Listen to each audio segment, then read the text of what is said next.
giving you the real surrounding the Dallas Cowboys. News, updates, rumors, transactions, takes, and more. So strap up, Cowboys Nation, and start your day off with your host, Skywalker Steele. 3, 2, 1. Here we go.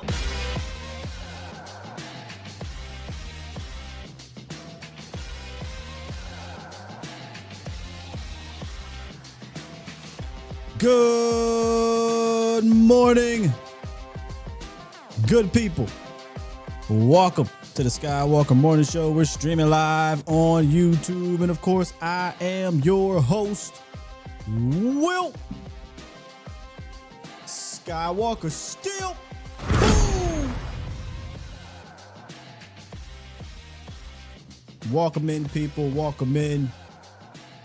Hey, man, we had some good news over this past weekend. Didn't get a chance to hop on when it happened, but we'll talk about it this morning. The combine kicks off this week, and it's not about 40 times for me. We'll bring on Foots and talk to Vach and everybody else to eye about the prospects, but the real action happens behind closed doors. Could this be the first step towards George Pickens getting a resolution prior to this franchise tag deadline? You know, we do got that coming up.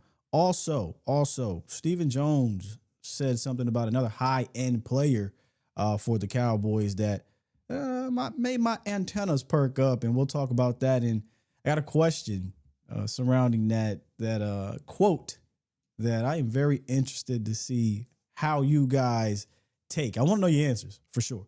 And then, of course, we're going to break down. You see it right there. The Cowboys signed Javonte Williams to a 3-year deal, $24 million. We'll talk about the details of that. And I got 3 reasons why that matters. And, of course, we're going to rate this thing. So we'll talk about that as well. But before we get into any of that, what's up, Bomb Squad? Bomb Squad! Hope everybody had a good weekend. This morning up in the Northeast, a little bit of snow. Nothing crazy. Nothing too crazy, but a little bit of snow. Got some people snowed in and delayed. Already, shouts out to my guy, Matt. He dropped 10. He said, Sky was good. Glad to see you back in the Matrix. Let's get GP and Aubrey signed, plus add a few defensive pieces in free agency. Man, it's a lot of chatter in regards to the Cowboys within the Cowboys nation, not necessarily outside, although there is a floating trade. I don't want to call it a rumor, but a trade news, if you will. I don't know if we're going to touch on that. I kind of touched on it with 2i. I'm not for that particular trade, but I am for getting the guy. Don't get me wrong. You know, I would love to still have that guy over there in the West Coast, but it's not necessary. I started my free agent focus. I shouldn't say it's not necessary. There are other ways, let me say that, to build this thing over there. I started my free agent focus. In doing so, I talked about Boye Mafe. Go check that out. If you guys have missed it, broke him down, and we'll continue to do that. Probably do linebacker next. So make sure y'all keep it locked. What? Who got 18 to 34 inches in Connecticut? Shit, I ain't complaining then, man. I'm not going to complain about the little bitty we got here. 18 to 24 is crazy. Yeah, you be safe out there, man. What's good, Wiley, TC915, Sir DZ, Mr. Dika in the building, Dominic, T-Jack, Trap Hawk, all of my Bomb Squad Insider members. Appreciate y'all. Kippy in the building, Zeus, Little Dallas Cowboys. What's that, B5N? Shout out to everybody that's rocking with us. Let's get right into this roundup, because before we get to the meat potatoes of this show, there was some house cleaning that, you know, we got to take care of there.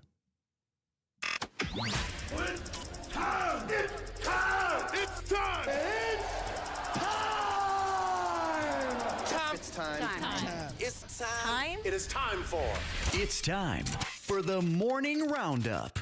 Round 'em up, boys. Let me talk to you. Let me talk to you, Cowboys Nation. So, another breaking news, if you will. You want to call it breaking news, but more news that came down the pike the other day. Cowboys cut linebacker Logan Wilson, which, if you go look at the plethora of moves that they could have made to save some cap, this was probably the easiest one. You know, appreciate you, Logan. Thought maybe you can come over here and give us something at the linebacker position, but the guy that runs the defense thought otherwise. Now, that's not to say that Logan is, was this high end guy. He wasn't, right? You lose nothing by trading a 7th round pick for him to hope that he can be better than what you had. But I don't even know if he really got a chance to show it as much. I don't think Eberflus really was feeling him like that. I don't think Eberflus probably even wanted him. And we kind of heard the Jerry Jones on the radio saying, I don't know why he didn't play because I just said he should play. So I think there was a little bit of that going on, but this is really nothing. I mean, it's not nothing because you get $6.5 million in cap, but losing the player is nothing because he's not what he once was, but I do think he could have been better than what you had at the time. Cowboys were just trying to get anything at the linebacker position. And if it hit, then you get a decent linebacker for 2 years at a reasonable price. If it doesn't, no more guaranteed money. You cut him, 6.5 cap savings. That's the type of trade that really is I think a win for Dallas because you gave up a 7th round pick and you're gaining the $6.5 million in cap.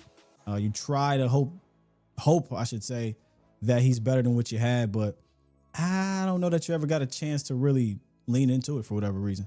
I really don't know why they didn't play him as much, because you cannot tell me he couldn't give you a little something more than what you had out there. It was weird, but no sweat off our backs, right? No big deal. 7th round pick. Cowboys can recoup that in a trade down in the draft, really. And I'm talking about trade down to 6th round type situation. So no big deal. Also, like I said earlier, it is NFL Combine week. So from a combine standpoint in regards to the prospects, you'll see a whole bunch of Cowboys have formally interviewed this person. Cowboys have informally interviewed that person. Then, of course, you'll have the underwear Olympics. I'm not going to lie. We all get caught up in it, including myself. You see a guy that's kind of your pet cat that might be floating in that 3rd, 4th, 5th round, runs a nice 40, has a nice 3-cone, benches this, benches that. And you like, yeah, take him in the 2nd round. It happens, man. It happens. But as I continue to do this more, I try to really pull myself away from the underwear Olympics as much as I can and not let it affect what you see via film.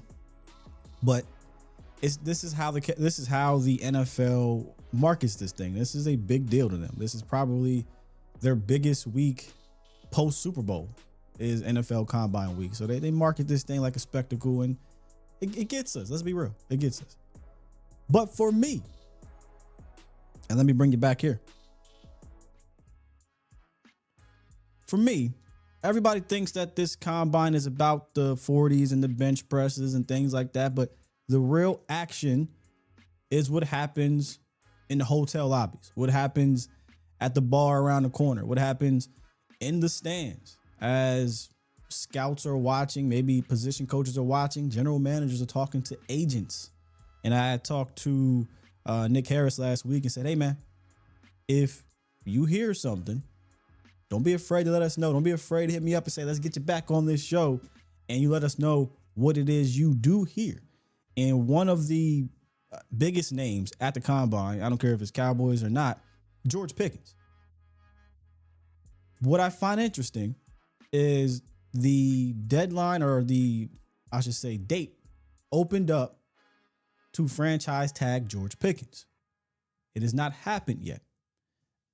I have to believe if we're going to see any resolution, that starts this week at the combine. You'll get the Cowboys talking to David Mulugeta and whatever other representation he may have with that company to try to rectify the situation, get a contract without the franchise tag. Because I feel like if it was absolutely no chance that they could get a deal done prior to the deadline, they would have tagged him immediately. My hope, maybe this is just my Cowboys hope, y'all. My hope is that the reason why they didn't tag him yet is that there is hope for them. that they can get this deal done prior to, I believe it's March 3rd, the March 3rd deadline, which is coming up, right? Something around there.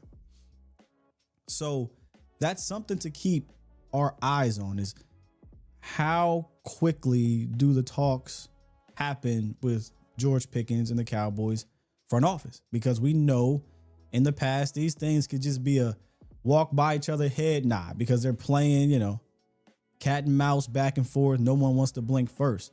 I do think both parties want to be here. Or obviously the Cowboys want to be here. I think Pickens wants to be here. It's going to be about the bread. And there's this report floating. I don't know where it came from, that his camp is saying 30 million. And everybody in Cowboys Nation is like, hell yeah. If that's all, I have to believe that is the absolute floor. In fact, I don't even think that's where we start. I think that's them saying if you go below that, it is an embarrassment. It is an insult, if you will. So I don't believe in the 30 million. I think it'll be more than that. And it'll be more about how you structure it. It can get done, and you can still spend on other free agents or make a trade. It's about how it's structured. And honestly, hate to bring up Voldemort, and it's not like the Cowboys don't have experience in this, but we're just talking about David Mulugeta, who just dealt with another high-end record-breaking contract. If you go look at the structure of that contract, it's actually pretty dope. It doesn't really hit Green Bay's cap all crazy until after year 3. So I'm hoping, Mulugeta, Cowboys camp can get together, and yes, he's going to get paid. He's going to get paid a lot of money at that. But if they can structure it in a way that it fits this window, I do believe there is a 3-year hard window that it allows the Cowboys to still have cap flexibility to go out and get other players. I think we can get this thing done, man. And maybe I'm being optimistic, but I don't have a reason not to be right now, February 23rd. Now we get to March 2nd, they franchise tag him and the rumors come out, they're strained both sides, and we start hearing about, hey, George, this is what happened in Vegas. George Pickens was at the strip club. You know what I'm saying? Then, all right, we back to those games, and here we go. Buckle up. We ain't there yet, though. We ain't there yet. Here's something else I found interesting. Yesterday, I think it was a Dallas Morning News article, and shouts out to Brandon Laurie. Boy, not that you couldn't find this, but he finds every little thing about the Cowboys. Shouts out to him. But Calvin Watkins wrote up an article, and in that article, Stephen Jones said this about All-Pro kicker Brandon Aubrey. He said, quote, "We've exchanged offers, and the goal is to get him signed. We'll tender him before the deadline if that's what we have to do." Stephen been saying some things in regards to these contracts where it's like, hey, man, here's the line, goddamn. But that's them in general. But the reason why I wanted to bring this up, because he is a restricted free agent. So for y'all who are not, I guess, familiar, there's unrestricted, meaning the teams have no say over what can happen, no rights to you at all unless they tag you. Then there's restricted. If they tender you a restricted free agent, there's different type of tenders. There's first round, second round. I think there's one if you're undrafted. And then they can retain the rights to match another team's offer, or if they tender you a first or second rounder, they get those picks. Which begs the question here. Love Butter. Love Brandon Aubrey. Squad. If a team approached you, if they tender him a second round pick, are you taking that second round pick? At first, when I asked this question out loud to myself, I'm like, then I thought, and I said, well, teams are literally drafting kickers in the second round, in the third round. I don't think it's far-fetched that somebody would be willing to say, man, I've seen this Brandon Aubrey. He ain't got that much tread on his tires. Dude's a weapon, can kick it from 70, et cetera, et cetera. But he's still a kicker. Let me know. I'll give you my answer in a second, but I want to know what you guys would do here. If a team approached you, you tender Brandon Aubrey, second round pick, and they say, we want to sign Brandon Aubrey. Here's our second round pick. Would you take it? I'm seeing a little mixed bag over here. I'm seeing no's. I'm seeing hell no. Give me that second rounder, says Keystone. Keep butter. Demetrius said hell no. Y'all done forgot when we had Nick Folk. Oh, Nick Folk was a good kicker, bro. Now don't do that now. Hey dog, give me that second round. Hold up. Wait. Let me talk myself back off the ledge. In theory, I would want that second round pick. I ain't gonna lie to you. I love Brandon Aubrey, man. He a kicker. He a really good kicker. Don't get me wrong, man. Don't get me wrong. And he can kick that thing from 70. And sometimes that annoys me because it's like, did you really just run it on 3rd and 4 just to set up a 58-yard field goal or something like that? We tend to do that over the years because we got Brandon Aubrey. We tend to do that. The other hand is, can I flip that second round pick for a better player? Cowboys don't do a whole bunch of trading like that, so maybe not. But here's the one that might make me pause. Our second round pick's been garbage. With all due respect to Easy, because the jury's still out there. We're not talking about him. The jury, we're not talking about him. But the history of our second round picks have not worked out. It has not worked out in the long run. So I don't think it's as easy as yes or no. I think I put a little thought into it because immediately I'm thinking, give me that second. But then I'm like, we ain't been that great at second round picks. So can we flip it? We don't really trade them picks either. So just going to keep Aubrey. Yeah, but tend to lean on him too much. It's a lot to go into, man. It's a lot to go into. All right, let's see here. If in this year's draft, we need more picks. So yes, I would, says Mac T. Creative said, Sky, don't we need our great players? Don't think so. I think you mean think so. Yeah, I mean, that's the other argument is that he's an amazing kicker, right? There's a lot of points left unaccounted for, letting him walk. Some 60, 65 yards. Yeah. But it's not like. Question. Who the hell is the kicker for the Seahawks? Who's the kicker for the Patriots? Is that a bad argument? That's probably a bad argument. But all I'm saying is, if we were a better second round pick drafted team, it wouldn't be a thought for me, y'all. It really wouldn't. But because we aren't, if you said, Sky, you got to pick right now, I might have to stick with it. Somebody else said, where is the second round pick? Is it the bottom of the second round? Is it the top? It might not matter. But if it is somebody, the Cardinals is like, yeah, which that'd be stupid. But if the Cardinals came calling and said, we want Brandon Aubrey,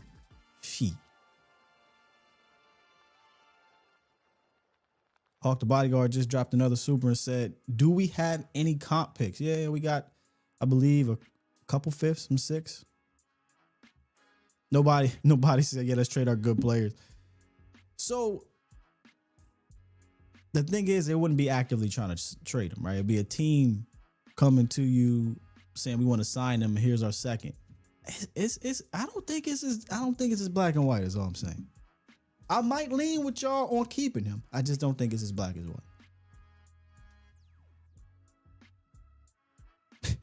Quan said this fan base wanted to believe in Sam just because he slammed a running back in the Lions game. I mean, fair.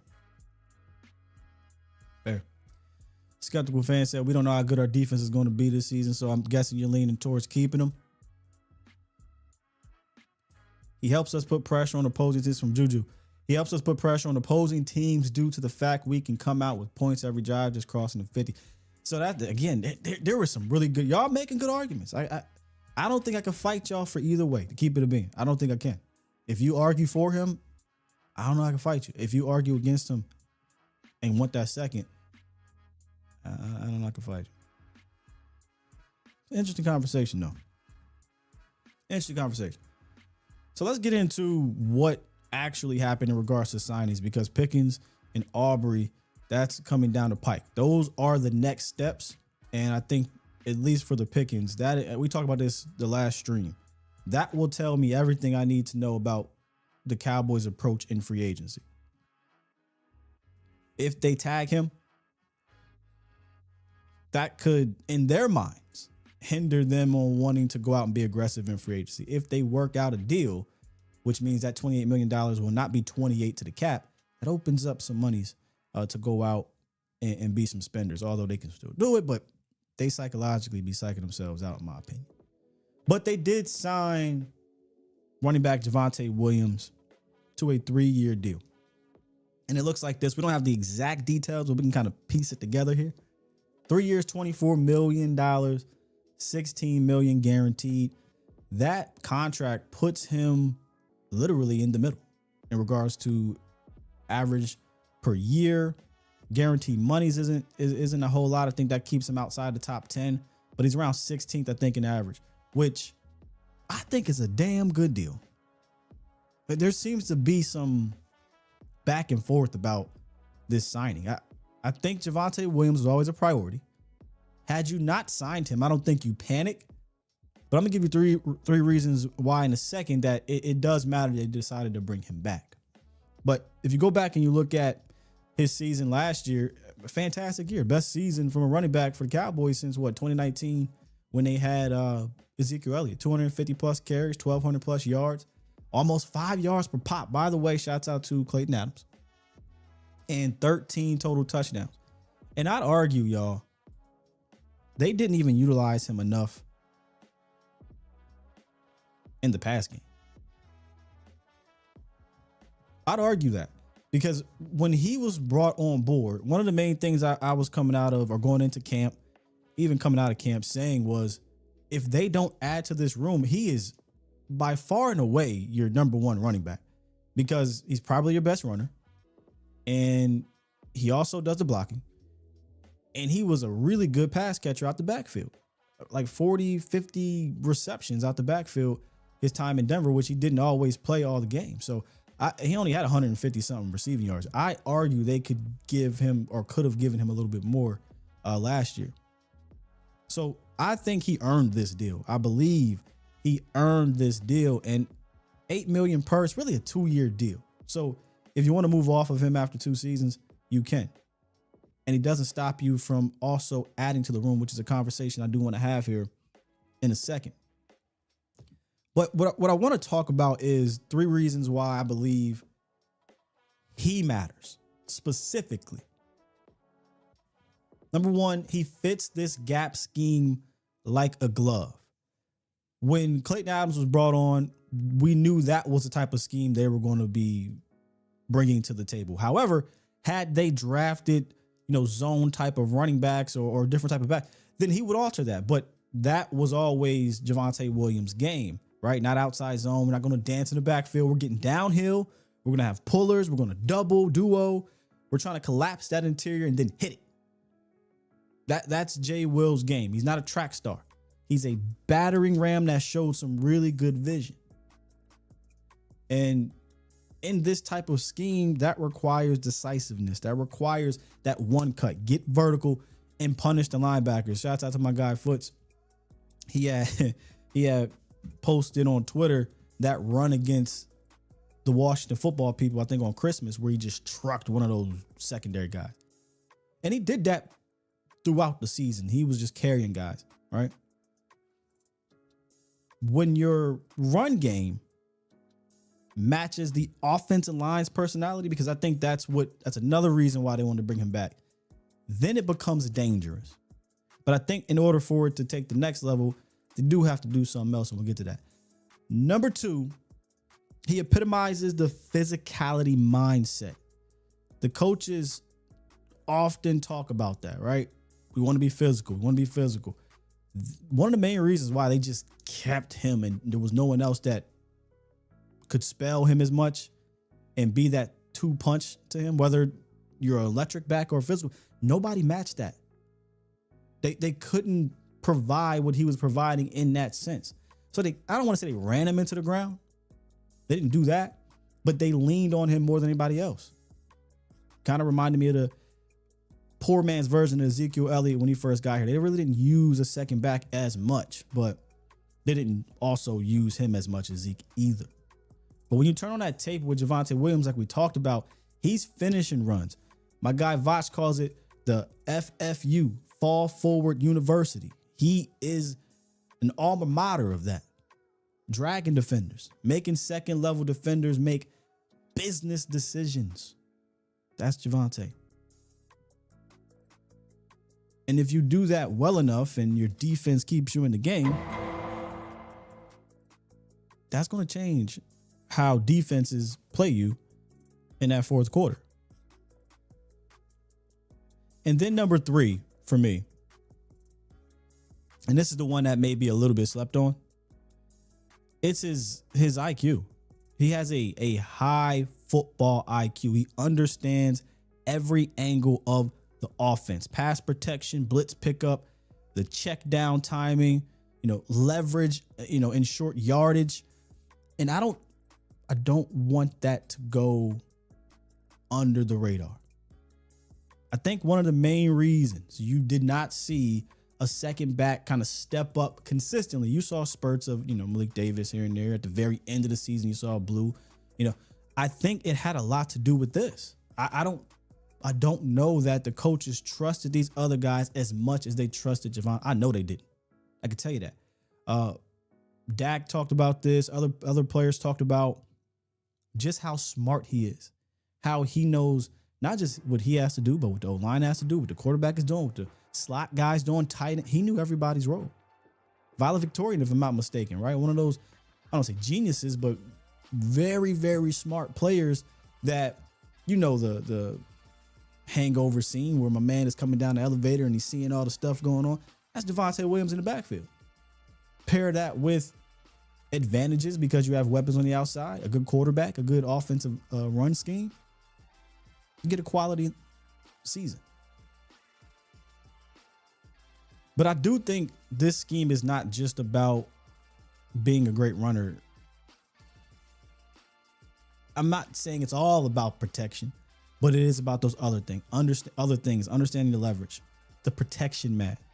The check down timing is interesting because we had this conversation with Voch, where at training camp, he was like, you can tell Blue and these young guys just weren't where they needed to be on a simple check down, right? Or a simple screen to be patient, let guys get out. Jay Will just he's a young veteran, only 25, 26, something like that. Not a lot of tread on his tire, and he understands those things. I think this is a good deal, man. I don't see anything wrong with this at all. I think it's a good deal. If you had to rate the signing 1 through 5 stars, we're doing 5-star ratings right here. You want them? What would you give it? 1 through 5. I give this a strong 4. Very strong 4. Not that it's anything that keeps me away from 5 that stands out. It's just Jay will need to be accompanied, if you will. I mentioned this on Twitter. He earned that deal. Now let's get him some help along the way. He earned it. But do not go into this thing saying, that's it, that's all. Seeing some 5s here, 4s. So we are all around the 4 or 5. Seeing some 3s. I'm interested to know why. Because 3 would mean, yeah, cool, but there's something keeping you back. We'd like to know what that is. 5 for the price and player. This is our comp. Hawk the Bodyguard said, I love the deal. He also dropped another super. Shouts out to my guy. Y'all think I'm playing? If I ever go Stephen A. Smith, I think we had this conversation, Hawk, years ago. I'm hiring Hawk the Bodyguard. And what I mean by Stephen A. Smith, I'm talking about the start, not being really stupid. I don't want to be that guy. He dropped 5 and said, Bomb Squad, Jeremiah Love is there at 12 and your best defensive players are off the board. What you doing? Hold right there. Hawk the Bodyguard. Hold right there.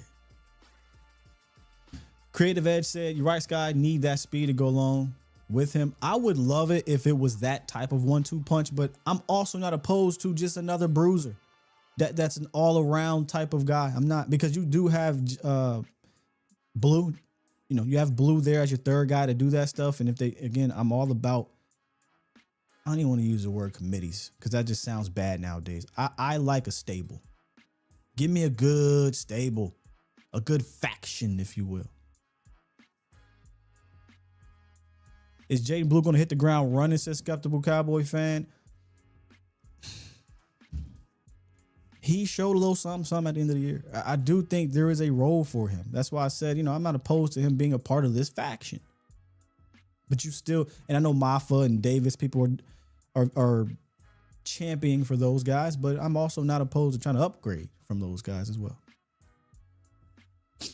So, Hawk the Bodyguard kind of set this up. But Brother Voch went on Twitter the other day.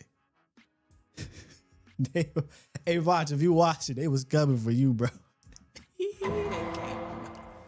This was Voch's proposal, if you will. Take a listen here.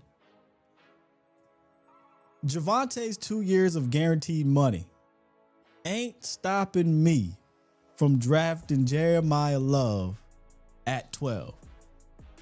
He does protect himself here and says, if first round graded defenders are all gone. Talk to me, squad.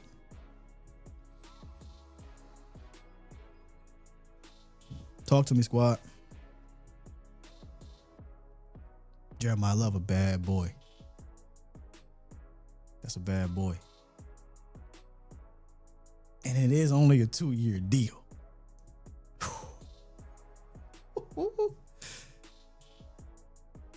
But boy, that defense so bad. It's so bad. All right. Let's get serious here.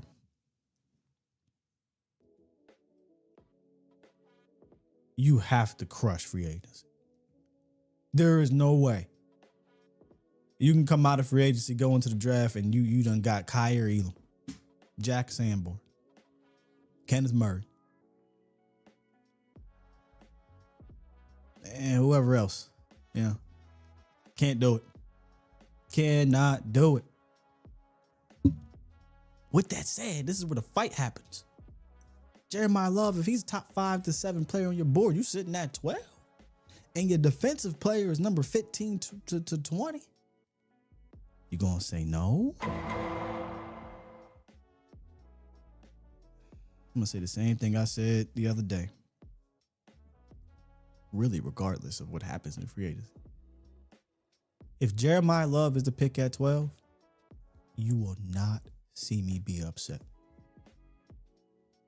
Ideally, you need to help this defense out as much as possible via free agency and the draft. He can do that in a way, right? But he's so good, man. And he is a top 10 player in this draft that if he's sitting there at 12 and you are true to your board, and you know they love to say, we want to go into the draft taking best player available. I call it best player available at position of need. This would be the CD Lamb situation. This is what it would be. Yeah, you need edge, or yeah, you need linebacker. Yeah, you need safety and corner. But if those guys are 15, 17, 22, 25, Jeremiah Love is 7 or 6. Give me 6. Give me 6, 7, man. He does a lot for you, bro. Does a lot for you. Let me mute this real quick. I think it's a fascinating debate. So let me see what y'all got to say about it here. OG, shouts out to OG Trill, says run game helps your defense too. Indeed. Ron, Comp said we got CD, but still traded for Amari. Oh, and here's the other thing. I meant to kind of bring this up too. When the conversation got brought up, I immediately thought of Lions because I know, over on the collective, Foots often brought up the Lions' way of doing things. There are some eerie similarities to that situation. That year, if you guys were here, this is when I was on A to Z. We broke down the running back market. That was one of the first years in a while the running back market took a big hit. It went from before, guys were getting big money to the top. Y'all want to know who the top contract that year was? It was David Montgomery. It was a 3-year deal, average $6 million per, which is about the same when you inflation 3-4 years later. That same year, the Detroit Lions had 2 first-round picks, one in the top 15. That same year, signed David Montgomery, they drafted Jahmyr Gibbs. And with the second pick, they drafted a defensive player. Now, everything is not apples to apples, but we see how that panned out. And this is I'm not being hyperbolic because the stats prove this. One of the best running back duos of all time. And I'm not being hyperbolic. From a touchdown standpoint, I believe they have the most touchdowns. I think they have the most touchdowns together in a game. I think that's the stat of all time. Of all time. And at this trajectory, they're probably going to finish somewhere in the top 5 or whatever, top 10 all time of duos in regards to touchdowns, if they're not there already. I'm not sure. So just because you take Jeremiah Love at 12 doesn't mean you don't take a defender at 20. With that said, I know the running back value conversation will come up because technically you don't need to take Love there. You can take a 4th round back and try this again, et cetera, et cetera. But boy, I will not be mad. Y'all will not see me on a draft show if we do one this year. Oh man, we took Jeremiah Love. Like what? No, not at all. However, you know the saying, drink responsible. Be responsible, Cowboys. In free agency. You come out of free agency. You go the platoon role of dogs at edge. You get you a couple linebackers. Open up the wallet a little bit. Just a little bit. I think you give yourself some space to say, yeah, we're taking that dude. And not cry about it. At all. Really curious to know how y'all feel about it as we carry over this conversation. Let me get to our sponsors today. Then I'm gonna hit these phone lines. If you want to call in, you can. 351-999-3787. Talk to y'all for the last 20 minutes of the show here. I'm trying out a new structure, if you will. I'm trying to keep the shows to an hour, a good hour. So some days it's gonna require more than that. I know y'all gonna get mad at me because y'all want me on for 3 hours, but I'm trying some different type of things because if I can do that, I can be on here a little bit more and we can really hit this thing. But shouts out to Sleeper, man. They just started something new. They are doing a prediction market. If you're looking to get into the prediction market, you can check out Sleeper over with their new app. They have a Sleeper Teams Picks experience. It's pretty cool. Usually they will do player picks, but they're opening up the team pick market. And you can see right here, today's a lot of NBA games, but it goes beyond that. I'm talking tennis, you're talking Olympics, you're talking whatever from a team pick standpoint. Just remember though, trading does involve risk and outcomes aren't guaranteed, so past performances are not indicative of future results. But it is an easier, interactive way to engage. Another one with the games that you're already watching. So shouts out to Sleeper. Make sure I use the promo code STEELE, STEELE. You get up to $100 match on your first deposit. And as you see right there, get a free $20 entry for new users to use via team picks, player picks, however you want to do it, man. So shouts out to Sleeper for holding us down this season and so far in the off season.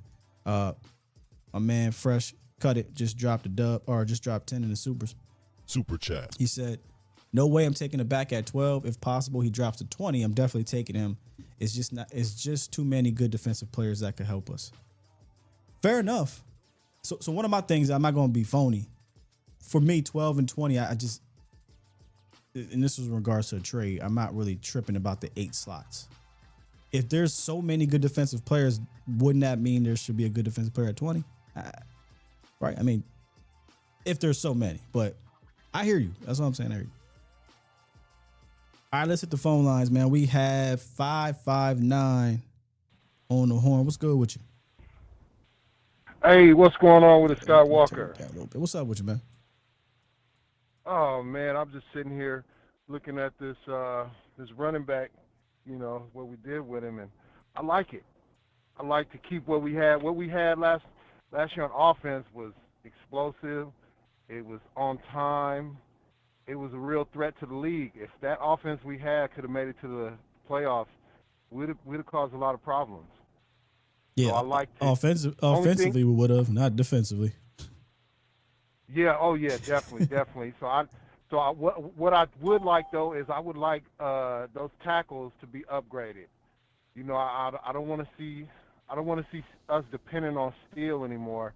So if we could get Pickens and Javonte, handled, get those salary caps put on the books as low as possible. And honestly, I don't want to see a running back at 12. I'd rather see an upgrade, defensively. I don't want to. If there's great defenders at 12 and 20, I'm going for ball. I'm trying to get 4 or 5 starters on defense through the draft and free agency. If we can do that, if we can get some above average starters on defense with the new scheme, with a little bit of confusion for the quarterback, we cooking with grease. Hey, I'm not opposed to that at all. We definitely need to. I'd argue even more than 5 starters. If you need about 7, like you need because I consider some of those legitimate role players, or not even just role players, reserve players getting significant snaps. You're gonna need so for instance, the edge, right? Outside linebacker, pass rusher, whatever you want to call it. I'm trying to get a couple of them in the free agency.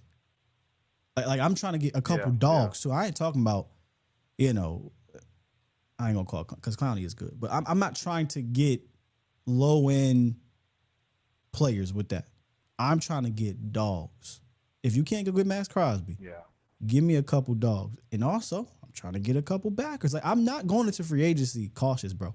I'm throwing the book at free agency to fit this 3-year perceived 3-year window to go for this thing. Yeah. Exactly. And we've heard everybody say, you can't put yourself out there. You go too big and you suffer on the back end. And we've seen that's not really the case. You can always play with money. You could take the loss. Look at Denver just went deep in the playoffs after paying Russell Wilson to play for another team. Right? We've seen the Rams say fuck them picks. Right? You can swing for the fences.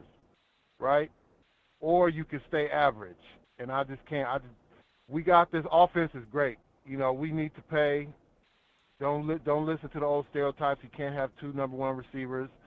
Dak showed you with it. He can be a threat. And you just invest in his defense. Got to invest in it. We have to invest big. The defensive ends. I don't think the ends were as bad as it seemed because the scheme was so bad. And the linebackers, that the ends never got a chance really to get to work because things was open and the run wasn't being stopped, even for the ends to actually set up a pass rush, scheme. Like they weren't ever to get into their bag.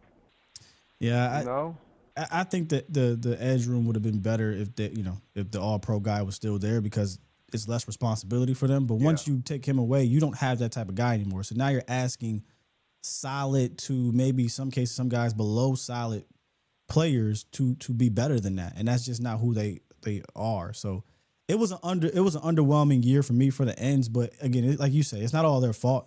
It's just the way it was the position they were put in. If you look at it, what did Steven say when they let go of Micah? You can dial it up. You can scheme it up. That's because they believe that. And when you believe that coordinator, I don't know why. Look at. Yeah. Eberflus, boy, he stole money last year. He's probably been stealing money for the last 5 years, truthfully. But if you look at the dominant teams for the last couple of years, the good defenses, the most important part you see on the defenses is the D tackles. And we got that. Right? The edge, my point exactly. We got that. If we can scheme this thing up right, them D tackles can cause problems if the linebackers can feel and the safeties actually can move. Like, for how many years, I think Jerry's going in the right direction, because for years we neglected the D-tackle position, which I think is one of the most important in football, right? Remember, who's been our D-tackles? Think for the last 10 years, 15 years. The only good D-tackle we had was Jay Ratliff. You preach to the choir. And he fell in our lap. He fell in our lap. No, you preach to the choir. We've been, at least here on this channel and others, we've been advocating to make the defensive tackle room a priority. And even when they tried, they failed because they didn't know how to. Yes, sir. Yeah, they didn't know how to evaluate it, I guess. But it's here now. You have the best room you've had in 25 years or whatever. Yeah. So don't let it go to waste. Possibly could be the best D tackle room in the league. Right? Could possibly. Be. I feel that way. Huh? Could be. We right there. So now you're looking at what's the next position that's been neglected through the years? Safety. Yeah. Right? I don't think Hooker or Donovan Wilson would start on any other team. Yeah, we had this conversation on the collective about Hooker. I don't think he even fits the scheme, to be honest. But he's probably safe because he's a veteran. But I'm trying to revamp that room, bro. I don't know why. He should be safe way in the back of the bench. Because think about it, Hooker had Michael Parsons all that time, and he still didn't show up. Look, I'm not going to sit here and act like Hooker wasn't solid, but I'm looking to be more than solid. Like that's my whole case. We've had very average play from him, and we've had the variance for Dono has been crazy. Dono has some really good years and then really bad years. Then you throw in a curse year where it was good. It's just we need some steady, consistent play at that position, and at least one of those guys got to be a high-end guy. I'm ready. I am ready to invest. I've been ready, if you know me. Yeah. I'm ready to go get me a dog at safety, even if it got to be Minka, even if it got to be one of the safeties in the draft.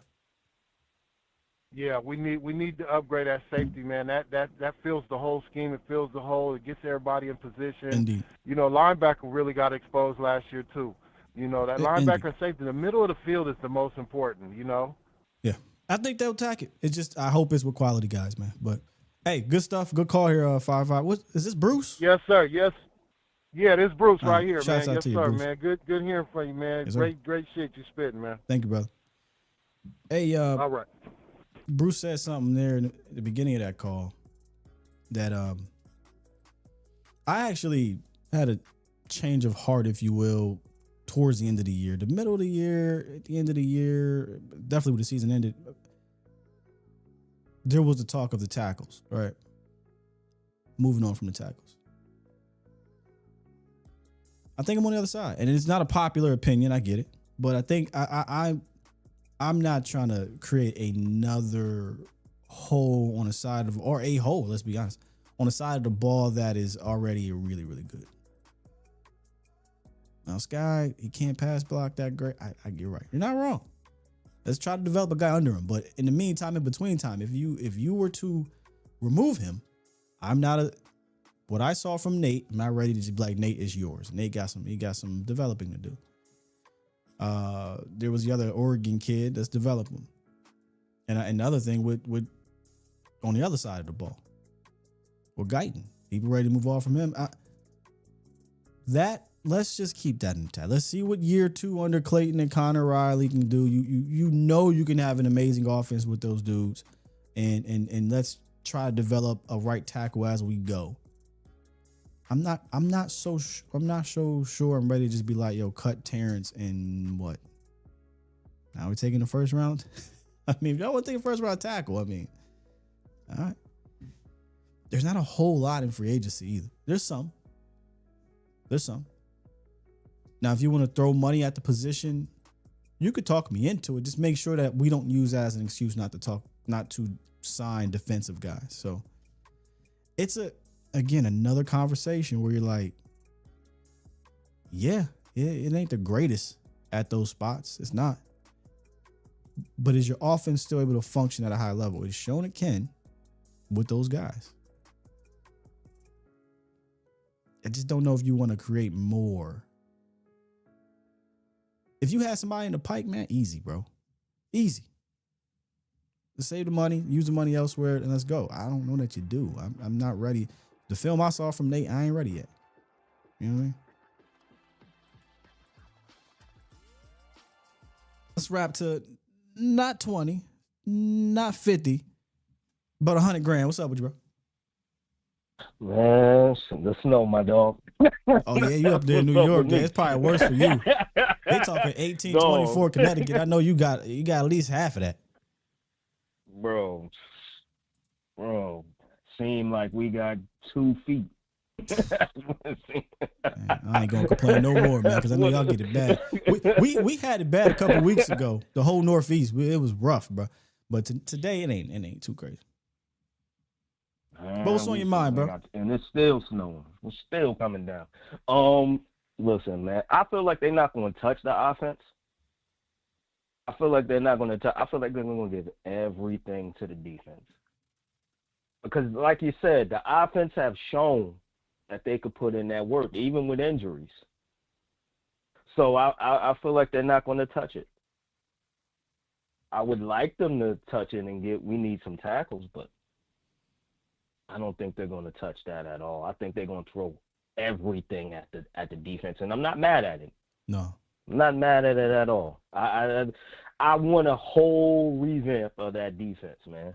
And I think especially you got a guy in. You got a guy in here. He got a system. Let's get him the players so that his system could work, just like we did Shotty last year. So let's do the same thing and let's boogie. Yeah. There was a conversation, 100 grand about, well, the previous, players couldn't pick up this scheme. So what makes you think these guys will put time out? Those players aren't going to be on this team for the most part. Like you're going to have a lot of new players on this team. Like half of your defense is likely gone, right? And for guys like a Revel, he didn't even fit that scheme, so you can't even really count him. No. And Deron Bland, we'll see with him. He is a question thing more, I think, than is a talent thing, right? So you're going to have a ton of new backers. You're probably going to have a couple new edge rushers, which I don't think the front was an issue in regards to picking up scheme. It's the back end, right? You may possibly have 2 new safeties, a couple new corners. Like there's going to be a turnover from that second level on back to where it really shouldn't. You shouldn't hold over what happened the previous year because there's probably going to be way different personnel. And look, think about it. Better coaching. I just truly, you can say, well, Sky, you don't know if Christian Parker. You're right. I don't know. But man, I did not hear Eberflus and all his other minions were these amazing teachers. I didn't hear that.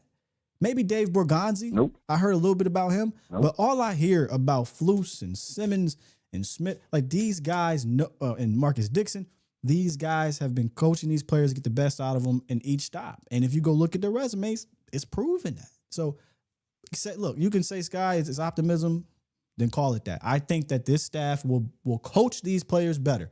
Will that result in more wins? I don't know. But I know they'll coach these boys better. And you got to take into an account, too, when you don't like the scheme, you're not going to play good in the scheme that you don't like. A lot of them players didn't like the scheme. They complained, hey, we need to do this. Hey, we need to do that. When they said you need to change it up, that means they didn't like what they were playing in. So that matters, too. That matters, too. They don't like it. They didn't like the scheme. To your point, because as a professional, sometimes you got to do things you don't like. But there is all right, bet. You want me to do this, I'll do it. I'll run to the wall for you. I ain't running through the wall for you. No. And a lot of them, come on, Scott, if you don't like something and you want to make a change, you're going to show them, look, this don't work. Can we switch it up now? Because what you're doing is not working. So that factors in too. They didn't like the scheme at all. And the new coordinator, man, I like him because Sky, it's the front, man. It's the front. It's that line. If you got a dominant D line, that makes everything else easier, man. You see what happened in Seattle? It wasn't the Marcus Lawrence. It was that front line. The whole front line destroyed everything. To be fair, though, that whole defense is from top to bottom was put together. I mean, chef's kiss. But no, it was. But the front line was crazy. If you got a front that, if you got a back end that matches the front, you get the Seattle Seahawks. you get a defense that is just dominant. You know. But the front line helps out your back end. If you know I only got to cover for 2 seconds. It's chicken and egg. If you can have a dominant front and an okay back end, and you'll have a good defense. You can have a dominant front and a dominant back end, and you'll have a great elite defense. That's all I'm saying. Right. No. You're 100% right. You're 100%. But your front line, I feel like, helps everything. And everybody talking about, man, get rid of George to help out your defense. We need George because the running game helps your defense out. If we can keep the other team's defense on the field for 9 minutes, 10 minutes, come on, man. That means when your defense come out, they're fresh and they flying. People don't factor that in, and there's other people that don't factor that in. I know you don't, you know. Content creators that don't factor that in, and it pisses me off. It pisses me off the I trade George Pickens for Max Crosby talk with some of these content creators. I'm pretty sure you can figure it out. But it pisses me off because come on, you need George Pickens. Why do you think your running game was so great? Because you had CD and George. They had to play you honest. They couldn't say, all right, we're going to stack the box. That plays a part in it, but I think also I'm giving a ton of credit to Clayton Adams, too. I just think you had the perfect mix. You had an elite passing game that helps open up the run, and then you had a really good scheme that doesn't get better.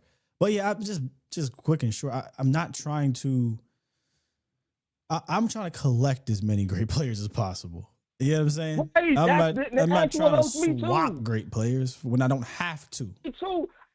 I heard somebody say yesterday on somebody's show, oh, you don't need to get all these great players. That shows that your coaching ain't good. I mean, your coaching matters too. I mean, look. Yeah, coaching matters, but you need great players. But your scheme, no matter too. Oh, you should have great coaching, and you could just have average players, and you should be able to win games. Fine. There's no one way to skin a cat. I mean, technically, you're not wrong. If you got elite coaching and some solid good players, you can win some games for sure. But if I don't have to, that's the thing. I don't have to get rid of George Pickens to improve my defense. Facts. It's pretty much. It's just that simple to me. I agree with you. People think you need We're not the Raiders. You know what I'm saying? We're the Raiders. They need everything, everywhere. They need everything. They're rebuilding the entire thing. Max Crosby they need everything. Is not moving nothing for you. He's not moving the needle for you. You're probably better off trading Max Crosby to do the rebuild thing. Dallas is not in that position. Dallas is not in the position where it's like, hey, man, we rebuilding everything. There's no shot. Offense ain't good. We ain't got a quarterback. We gotta trade one of these good players and get a bunch of picks. You don't have to do that with Pickens. You can sign Pickens and still build your defense. It's really not that difficult of a conversation to me. But like you said, I get people have their preferences, and that's their right. You're right. That's their right. As crazy as it sounds, that's their right. And it's just crazy to me. And in closing, Micah was here. So I get to Micah was here. Now we want to see if Micah and Quinnen was here, what would the defense be? I understand that argument that people might say. You could, but I understand. The crazy thing is you literally could have still did that with him here. Yeah. You could have traded your 1 next year and your 2 this year and got Quinnen with Micah and George Pickens. Like it's not like it's impossible or illegal. It all could have happened. But again, to revisit the Micah thing, that had nothing to do with money. Don't let nobody lie to you. No. Had absolutely nothing to do. No. We know that. We know that had nothing to do with money. We know, but there's people out there that say, I want my Michael Parsons replacement. We did all this, and I need my Michael Parsons replacement so we can get rid of George Pickens so I can get my Michael Parsons replacement. There's the last thing on this, because I'm not trying to turn the show on this. you can do that with a multitude of dudes if it's done right. See, I agree. Jerry said, well, we're going to flip this into a bunch of players. He ain't wrong in that you can do that. But the bunch of players can't be, we're signing Lipke. We're extending Ferg right. and whoever else they gave Right. money, Bland. Like, that can't be your, that's where the money's going. No. It need to go to multiple dogs at the position, because what's the saying I used to do here about the offensive line, or just in general? If you watch Game of Thrones, you can't see me right now, 100 grand. You have, and I'm paraphrasing, I could be saying this wrong. I think he says something of 5, and I'm holding up 5 individual fingers versus 1, and I'm balling up my fist. Mm-hmm. Give me the 1, right? Because it's a unit together versus individuals, right? And so there is a legitimate proven data that shows you can win with a group of dogs. If you got a group of them, you can win with that. But you got to go get the group of dogs as opposed to just the one guy. Now, you had the guy here. I agree. That's why a lot of us were mad, because you had him here. You just needed to add the Quinn into him and give him more dogs, right? You had that. Right. But he ain't here no more. Right. So if your thought process is, well, we need to go get that one dog, is it at the cost of the 5 dogs?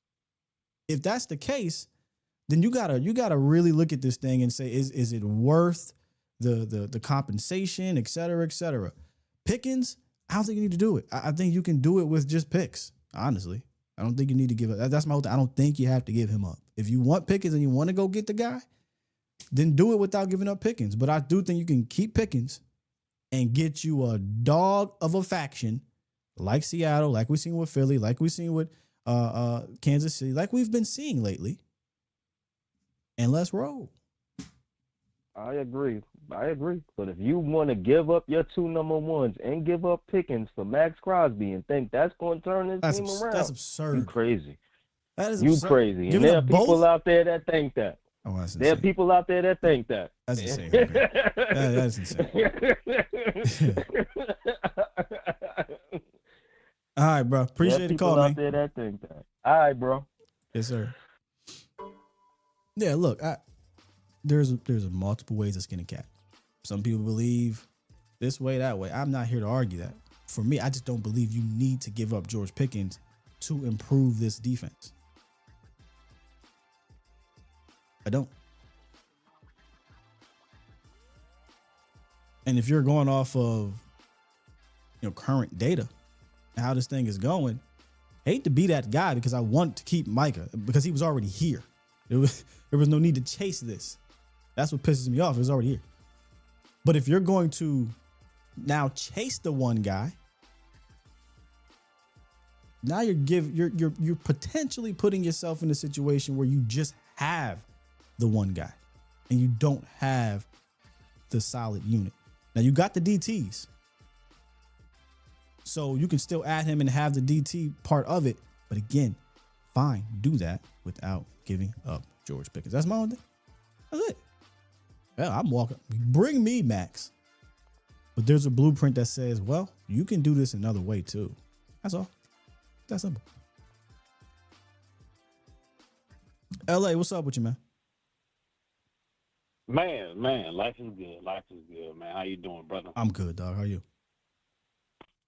Man, I'm doing well, man. Doing well, man. Like, got a little bit of hope for this 12th pick this year, man. Hopefully, the content creators will not get their way, and we will have George Pickens on the roster with some defensive help.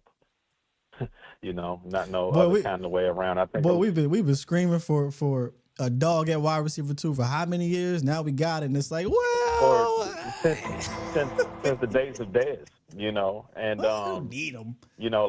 Like damn it, you don't need Max. That's how I look at it. Like, you don't need either to win a Super Bowl if you look at the data. Great, but right. Yeah. But anyway, go ahead. And the thing that I continue to hear just around is just a lot of people are used to playing Madden. Let's just keep it 100. they don't know football. They don't look at football. Well, like the Cowboys. Well, the national media put out the trade too, though. Now, so they put out the whole max, and when they put it out, if people were like slam dunk. I'm like, wait a minute, y'all willing to give up Pickens for essentially Pickens max swap, and then move down? How many picks was that? I think like 20-something picks or whatever. And what are we doing here? I think it was Pickens and 20 for Max in a second. Like what? We went from y'all wanting to swap out just Max and Pickens by itself to now you finna give up your 1-2? Man, we're doing too much. And a number one receiver, which is more valuable than a DN. Slow down, dog. We're doing too much. Stop it. And the other thing with that, like the way that I've been shutting down with my regular people at the bar, man, is like I'm not taking points off the board to make my defense better. That just sounds stupid. Like I'm not getting rid of Pickens to make my defense. I'm not going to take points off my team. I'm not going to take first downs. I'm not going to take clutch third. I'm not taking offensive production away for a dude that's about to retire. Like I do like us moving forward. I do like the addition. Now we do find ourselves with all of this conflation going around about George Pickens and Max Crosby. It's just a lie that's just feeding the media. What we really need to make sure is that Jerry Jones doesn't do what he always does and not do shit in fucking free agency. That's what we need to make sure he does, is instead of pretending to be all in and having quotes, actually sign some dudes. No, facts. Actually allow the guy to go ahead and staff his stuff, man. Like I was listening to the last couple of your callers, and just me as a fan, I feel like we're finally in a position to be able to situationally play in December. We haven't been in a space to where we've had 12 and 14. Brother, we gotta get the defense first. I can't agree with that yet until this defense is fixed. You know what I'm saying? Well, I'm saying to address we've addressed what the base of what we need to start to address with the defense with having three dudes who can play in the A gap, two dudes who can play in the A gap really well. But brother, so building around that during free agency is paramount right now. Teams would just throw on you. like, did you see what happened last year? Okay, cool. Y'all got Quentin. We're gonna stop running and we'll just throw it on you. Like you need the defense. Right. Well, I'm not saying all I'm not saying to is address the defense. What you said I can't agree with right this second. Now you hit me with this in April after we done went crazy in free agency on defense. All right, but as it stands right now, who the hell is your linebackers? Who are your secondary guy? We got ways to go, man. Right, but this is what I submit to you guys, that that's a very similar position that what we found ourselves in the last 4 or 5 off seasons, needing the front office to go and bring in some dudes who we can plug in as starters and pieces that we can use, as opposed to like $38 dudes who might turn out to be $250 dudes. They gotta open the wallet up, man. They can't use the same approach to me in free agency that they've used in most recent years. They have to be okay with slightly overpaying some guys, bro. That's just the game. That's the game. Man, we got to, and that's the real narrative, man. If we're gonna put pressure as Cowboy Nation on these jokers to get us a goddamn Super Bowl, that's what they got to do, as opposed to trying to put pressure on them to have all kind of splash stupid trades because everybody loves Madden, when you could change somebody's position and make them a tight end and make their overall lower and then trade them. Like, you can't do that shit in real life. That's true. Hey, I'm guilty of that on Madden, boy. I move a linebacker to DE and then go from 85 to 92 real quick. Right. So I can, like, I got all 99 players and I'm like well under the cap, and that's how people look at these real life dudes. And what? So to my last caller, like, a lot of what you guys was just talking about was somebody not liking the system. it's some truth to that. But my thing with that is them motherfuckers in the NFL, you gotta have some balls. That's what I said. And I guarantee you. That's why I said, like, look, you at the end of the day, you're a professional. So if you don't like it, you still gotta play it. But then there's the human side of, I bet I'll play it, but you're probably not gonna get the best of me. And that's right. To bring this back to Christian Parker, he said something that I was like, yes, man, I love this. And it's not just coach speak. I don't think it will be. But he said something along the lines of, look, we're going to find out what your strengths are. And whatever you do best, we're going to make sure that there is a role for you within that scheme. And something that I said on the collective was, you may only play 40, 45% of the snaps, but it's going to be 100% of what you do best. And I love that. Right. It's not, well, you know what, Savon Ravel, you're a press man corner. We're going to put you in zone. You hear what he said about Revel? He said, this dude is get in your face, press, and lock you down at the line of scrimmage. You think he going to put him in a whole bunch of zone? If we do that, if we got a guy who could put hands on somebody when it on third down, I shouldn't say zone. You think he going to put him 10 yards back and just say, watch the quarterback all game? Nah, he ain't going to do that. Oh my God, nah, man. Like, let that. Like, if we're gonna have an opportunity to actually play football, so situationally, like if these, if the X's and O's, guys and coaching wise, works out like it does on offense, and it's gonna take a jump this year. And again, last year, like from an offensive standpoint, we was able to see that we can finally control the A gap. We can finally protect Dak up the middle, but on defense, we're going to have an opportunity to play the fucking A-gap, and hopefully add some dudes so that when we get to December and we get later in the year, like Revel is playing well. Like these younger dudes that we should be banking on to be able to make plays that we can count on them scheme-wise and talent-wise to be able to line up, as opposed to just being able to put up 40 points on bum-ass teams. But when we play against somebody who actually can fucking play, then we fall apart, Yeah. And I think that getting rid of Eberflus and the coaches that are like him, where I kind of feel like they were more in the line of how they coach of like, look, guys, this is the way that it's gonna be. We've done it this way for fucking 40 years. You're a professional athlete, just fucking get it done. Whereas CT is gonna come in and be like, look, guess what happened? I know you want to get paid, but you only gonna get paid by being special. So I'm gonna use you in the way that you actually special at, buy in and bust heads, dog. Yeah. I think this staff is, look, again, it might take some time because it's going to be, a lot of new personnel, a whole different voice, et cetera. But just based off of what we know about Christian Parker, I don't know how you can't be excited about what he could potentially build here. And I say build because I don't know if it's going to be 1 year you go from the worst defense, one of the worst defensive ever, to top 10. I don't know if it'd be that quick unless they go crazy in free agency. But hey, man, give me something respectable in year one, kind of like what happened with Seattle, and then year two keep building and they turn into an elite defense. But hey, man, appreciate the call, definitely LA. Not gonna be a drastic turnaround. No, but we don't need them because we're gonna score 30 points a game. Yeah, appreciate the call, LA. So let me get to a couple others so I can close this thing out, bro. God bless you, bro. You as well. Let's get to 804, who was on the line waiting. What's up with you, 804? 804. Yeah. There you go. Hello? Yes, sir. You live.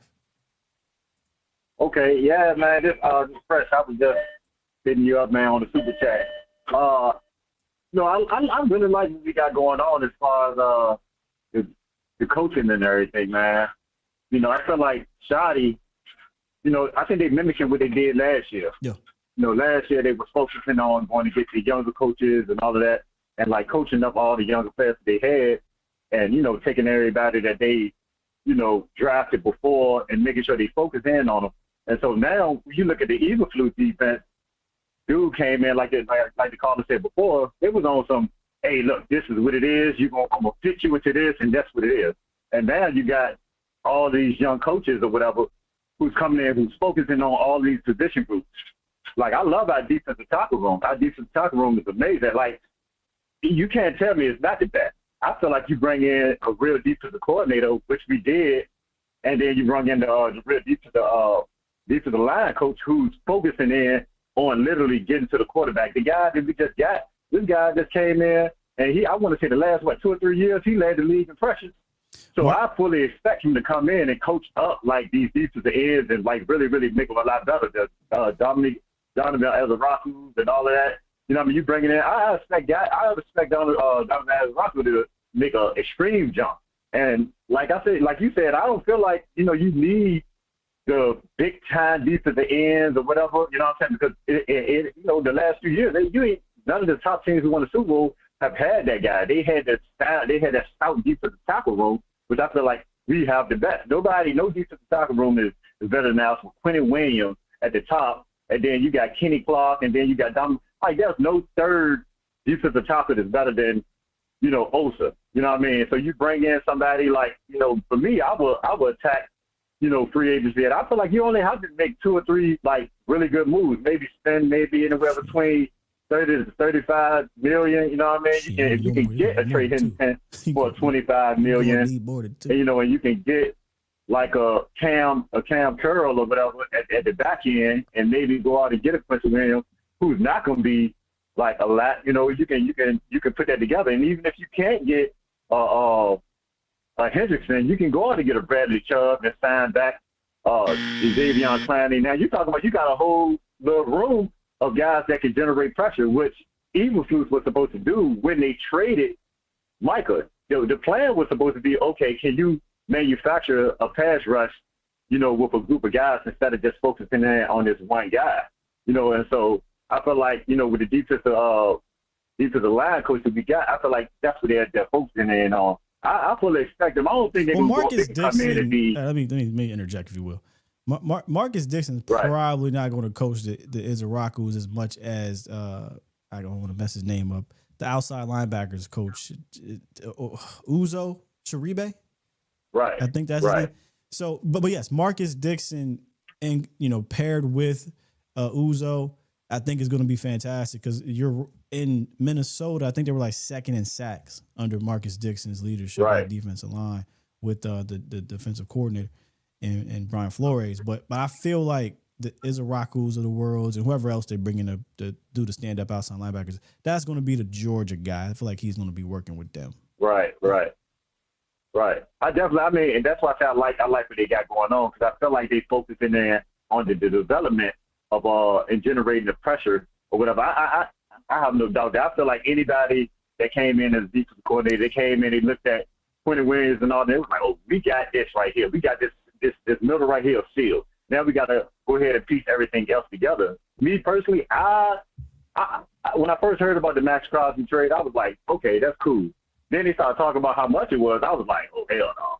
You know what I mean? So it's like, for me, I would prefer to go ahead and go into free agency. And like I said, you can go out and get you a Bradley Chubb or shoot for Trey Hendrickson. If he's talking too much, then nah. But if you can get like a Bradley Chubb and you can get Jadavian Clowney and all of that, and you can go in, attack free agency. Like he was saying, they saying they're going to spend some money. We're going to see. I mean, me personally, I don't know. I'm hopeful just based off of, like, they've been moving different. You know what I mean? So I'm like, okay, all right, let's see. Let's see if you're really going for it. If they really spend that money, then you can go into the draft. And if you got your defensive end, Bradley Chubb, David Clowney, Dominique Azaraku, you got Justin Houston, you got these guys, you got your defensive line. See, you get a Quentin Williams. Value a little time where you don't actually have to go out and get a Sonny Styles, which I would love that too.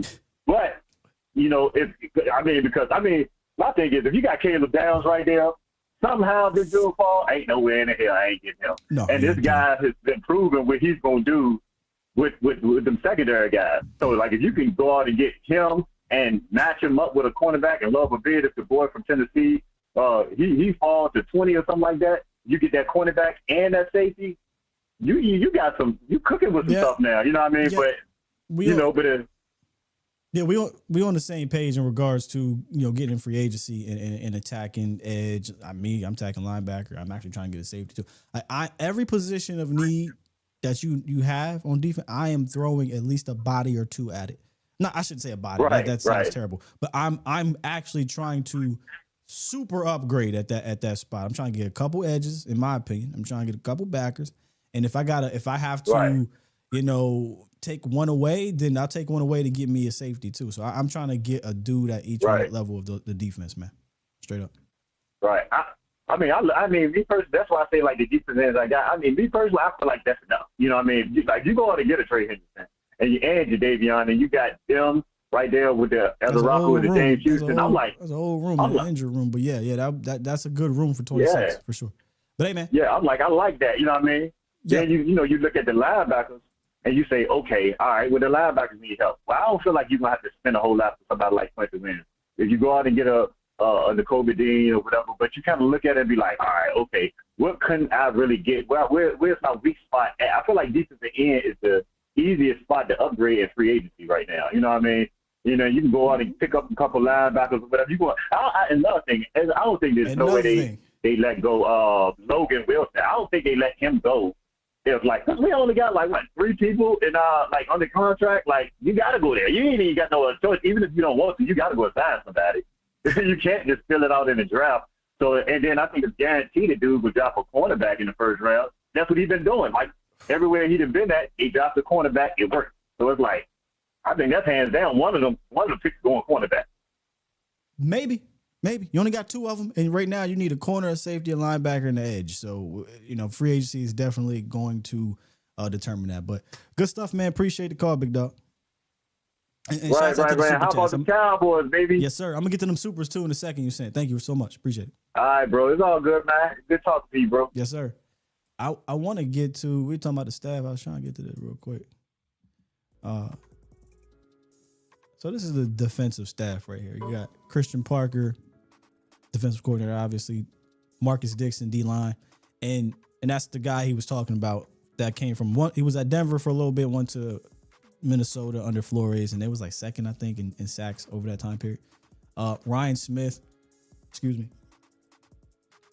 who is the secondaries coach, and then Derek Ansley, I think, is the OG. If I had to guess, I think that's going to be Parker's kind of old head to go to, in a sense, eyes in the sky, if you will, because he's a defensive pass game coordinator. He was he's the only one on his staff in the NFL that has coached or that has coordinated the defense. Outside linebackers coach Tadera Uzo-Diribe. Now I think I'm saying it right as opposed to before.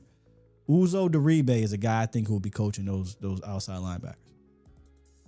Here's my sleeper. I didn't get a chance to talk about this here yet. They went out and hired SMU defensive coordinator Scott Simmons as the inside linebackers coach. And let me just run this all the way back. If you go look at the interviews they're interviewing an inside linebacker, they're interviewing an outside linebacker. That was a clear, dead giveaway. White girl went up to a black man. That's a dead giveaway. It's a dead giveaway that this was going to be a 3-4 defense. In principle, foundation, whatever you want to call it. And that's exactly what Christian Parker said. Scott Simmons.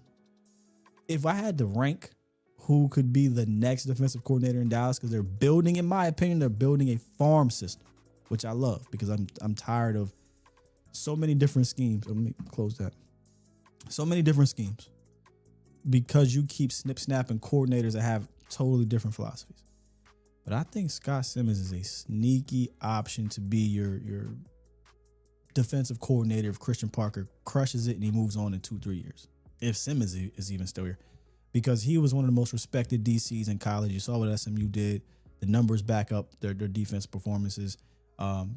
Somebody that covers the team or college called him one of a genius, if you will, of a X's and O's guy. And I think he's going to be a real important part in tying the second and third level of the defense. Because if you look at the Fangio 6, the Fangio type of defense, it is going to be paramount that level 2 and level 3 are on the same page in their drops, in their areas, in their assignments.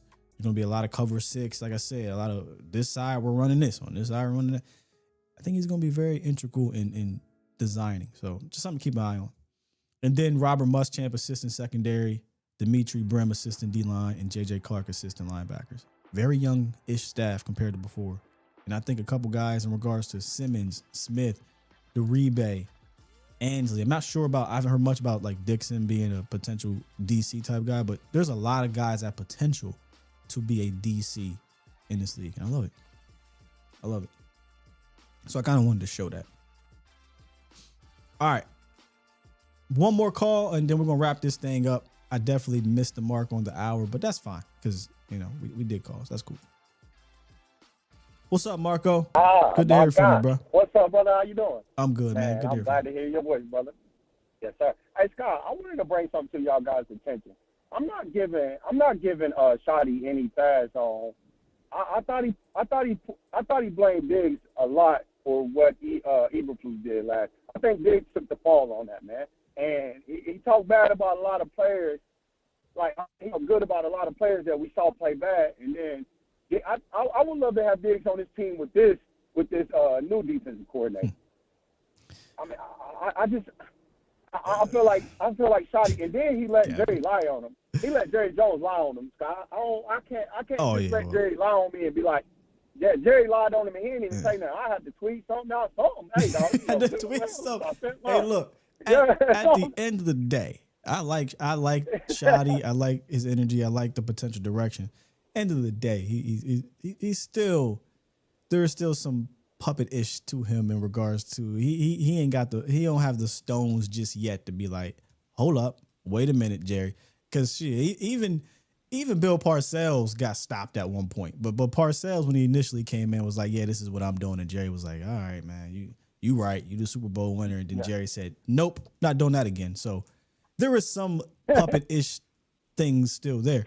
However, he is having an influence, right? We're doing things different now defensively and how we're grabbing guys. Offensively, I thought they went out and got some college guys. I do think he still has some good influence on this team.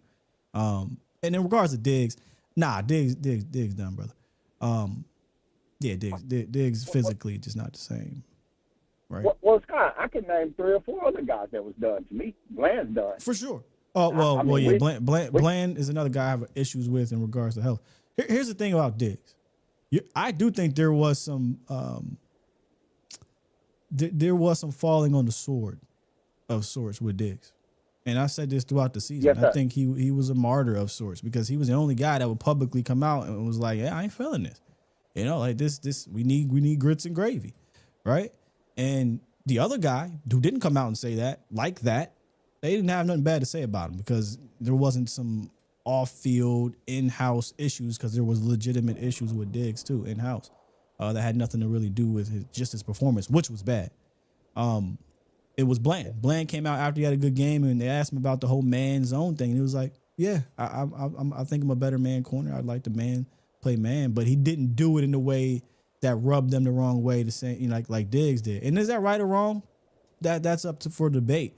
But I think this was more Shotty year one saying, all right, man, my coach, I got to ride with him, especially because this guy is not playing well and he's not doing the right things behind the scenes.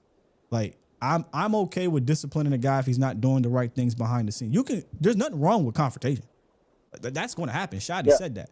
But you still got to do the right things too.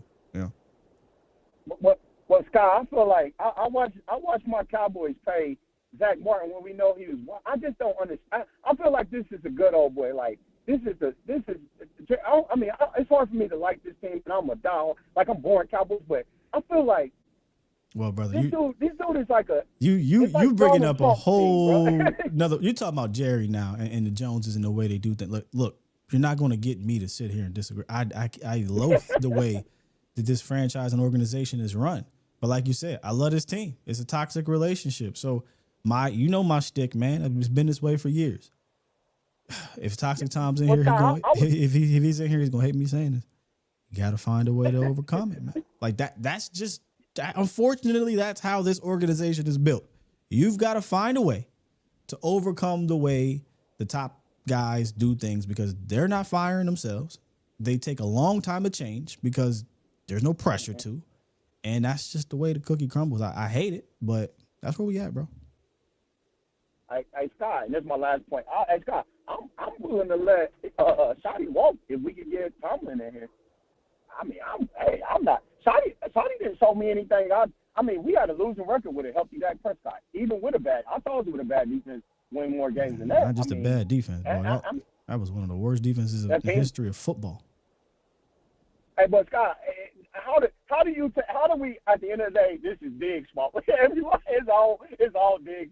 Nah, yeah, I don't agree with that. I've argued with Foots about that. and anybody that wants to say, I don't think anybody's really saying it's all Diggs' fault. You know, it's just he was not good, and he also was not a good person behind the scenes either. And that's what Diggs shouldn't even be a conversation right now, to be honest. Like this thing is much more deeper than Diggs last year. Hey Scott, you're right. I understand what you're saying. You're right.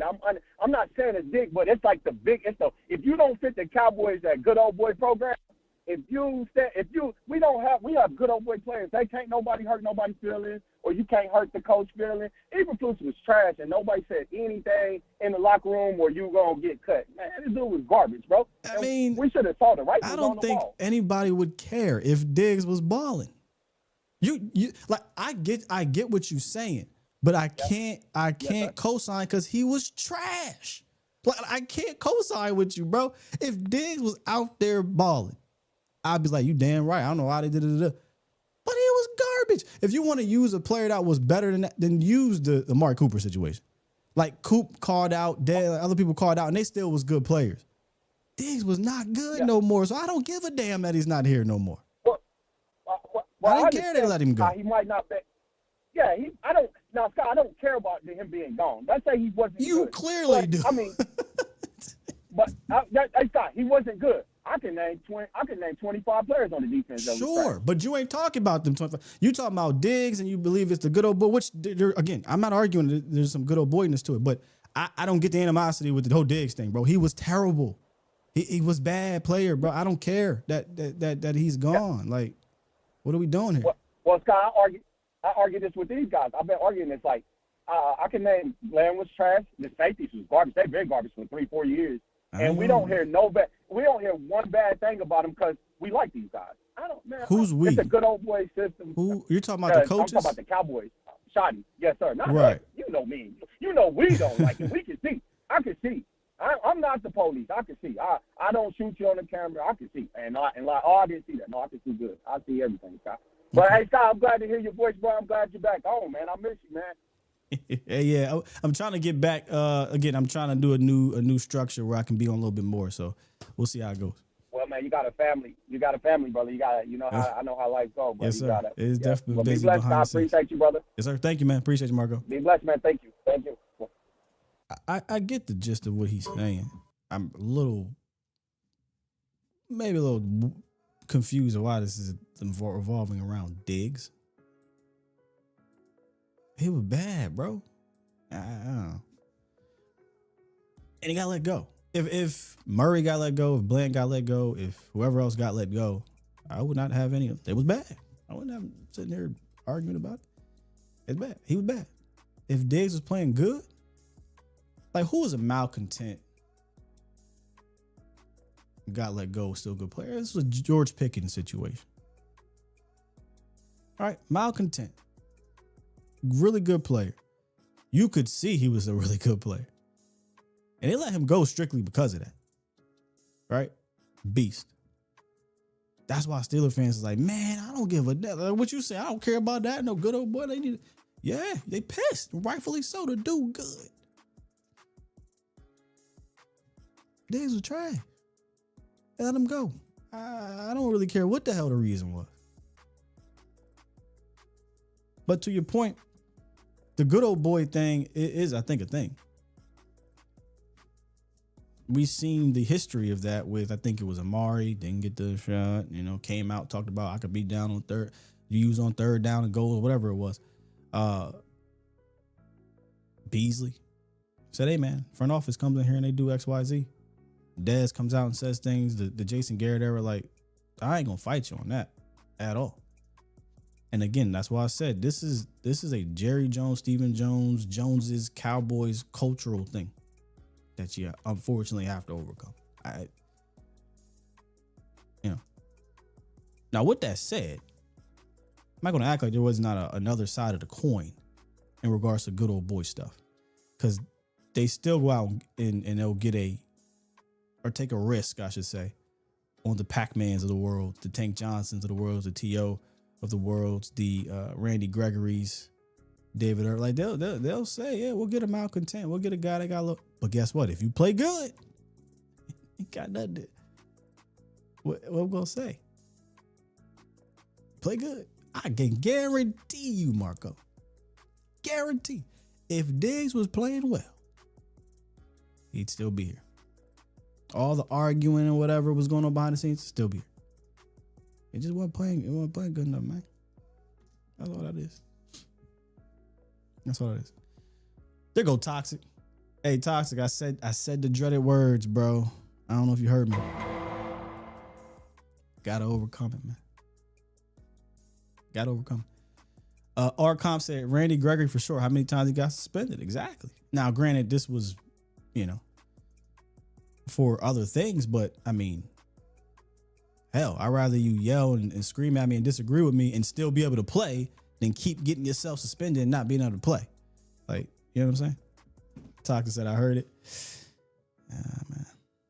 That's where we at, bro. And this is the time, like I tell you all the time, this is the off season is the time we can come at them. And I'm not going to fight. Not that I'll fight you in the regular season, but it's like, hey, bro, we preparing for the next game. But during the regular off season, man, give them all the smoke. Give them all the smoke. Hey, King James, that's what I'm saying. He said, I can understand if it was Micah. But Diggs. And look, I was giving Diggs rope last year. Like, all right, man, take some time. And it just never worked out, bro.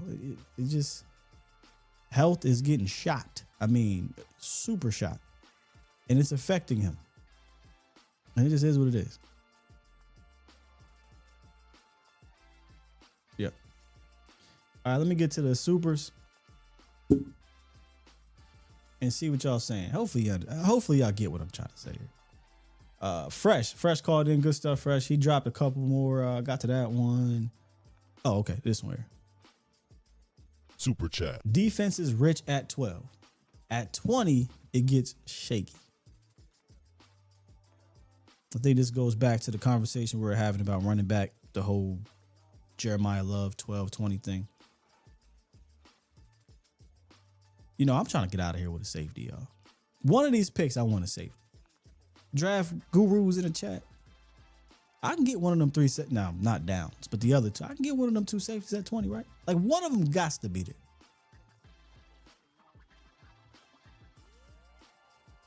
Get Jack.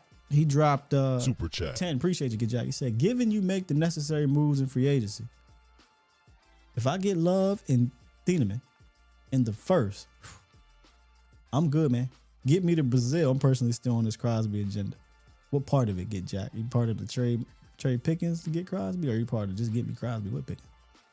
Boy, if I come out of here with Love and Thieneman, I mean, and I got me, a couple edges, linebacker.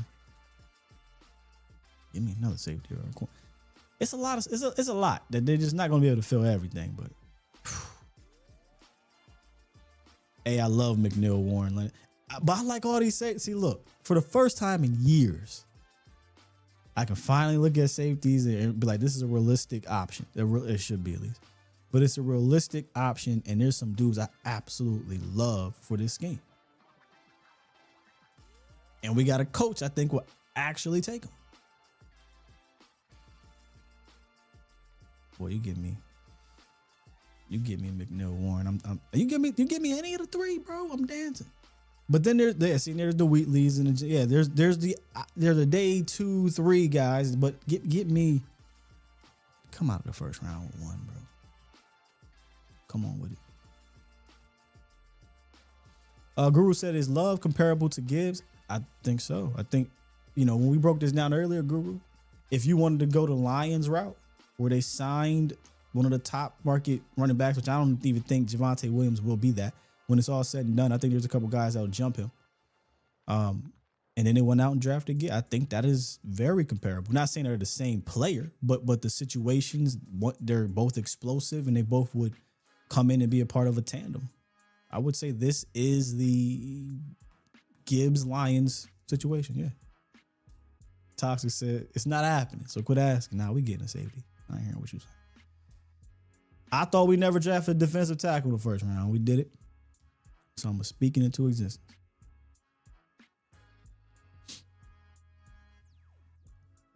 And I think that's it. We're going to do one more. Yep, we got all the supers. Let me just scroll back. Oh, I wanted to read these two supers from if y'all missed the show, me, Vach, and Foots did. Fantastic show. The Streets is saying we got to do that more often. Y'all, I know y'all always say that, but I talk to the boys. We're gonna try to figure something out for us three to do something more frequently. Maybe not every week, but more frequently. The Streets love it though. Appreciate y'all for coming through. Jeremy Hall, you're probably not watching now, but if you are, run your super. He said not to make this about race, but the staff is different. Do you think there was a buy-in problem from where Lame Duck, Zim, and Flus? They couldn't connect at all. Staff different this year for the better. 100%. 100%. There was definitely a buy-in problem for Flus. I think with Zim, the Lame Duck situation was the problem, one of the main problems. And then Lame Duck and carrying over the previous regime's leftover staff members, you can't do that all. You can't keep doing that, I should say. And Zim pretty much gave away the secret at the end where he said, I wish I'd have did things my way a lot sooner. So he was battling multiple teachings and schemes because he had other guys on the staff he didn't want here that was teaching things that he didn't want taught. So I give Zim a bit of a pass because I think Zim's a better coordinator than Flus. I don't think that's debatable. And he did better things with there was some compromise parts of the season too. Wasn't a good defensive year either, but again, a lot of that not totally his fault, and to an extent, all of it not Flus's fault. But then there's the part of, well, okay, can you take what you have and elevate it to some point? Not a single person was elevated, not one. So, not feeling it. Big Dex dropped 5 during that show and said, Sky, dope producer. Y'all need to do more shows together. Thank you, man. Appreciate that a whole lot. I always tell y'all, man, just trying to level up the game. I have a problem. I can't just sit still when it comes to production and producing. I'm always just trying to tweak something. Hopefully, y'all appreciate it and it looks good to y'all. With that said, man, do me a favor on the way out. Go ahead, hit that like button if you enjoyed the show. If you're new here, hit the subscribe button if you like what you see, and share this with your friends and family that may be Cowboy fans, or sometimes we get Eagle fans up in here too that like to sit in. We get a lot of Eagle fans actually. I'm not judging you Cowboy fans if you do this, but I am curious because I don't. Do y'all go in like Eagle content creators? Are y'all there faithfully? I just don't have the time to do it. Some people troll, but there's a couple Eagle fans that are in the chat and the comments. They don't necessarily troll, but then when you read, you kind of trolling, man, because every comment you drop is just you just got something smart to say. But hey, keep running it up for us. But yeah, hell no. Yeah, I don't get it. I appreciate y'all being here running the numbers up, but I troll Eagles Collective. Not gonna lie. Okay, I mean, if you go to troll, that's cool because I'm purposely going over there to be a jerk. I'm going over there to troll you, but I think it's actually a compliment if you get legitimate fans from opposing teams that come in and like, hey, I like the conversation. They ask you a question about what you think about their team. Yeah, I think that's cool. But if you in here and it's just one thing after another, some unhinged, ridiculous comment, yeah, I won't engage with you, but the fans will. That's cool.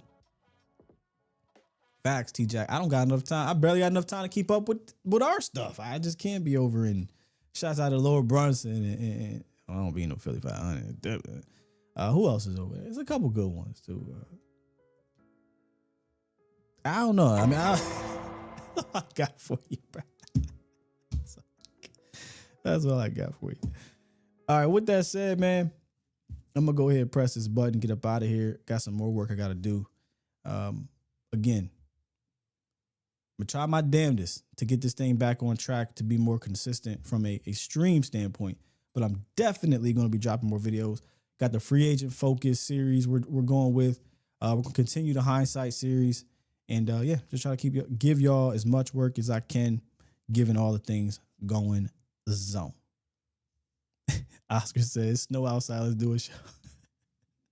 Nah, man. When I already had plans to do a show, but when they signed Javonte, I gotta get a nation something, man. Gotta get a nation something. Push the goddamn button. Push the goddamn button. No.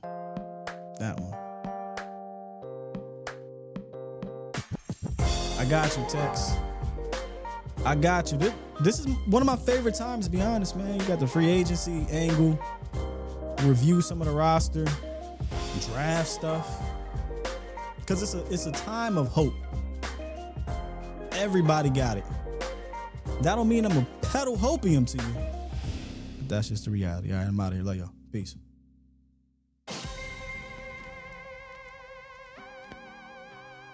Lennox, you back at Mania?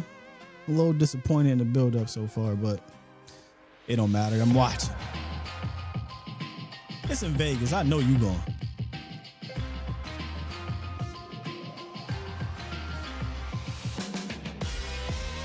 Shouts out to the mods. Appreciate y'all. Shouts out to the Bomb Squad insiders and everybody supporting the channel in every which way you can.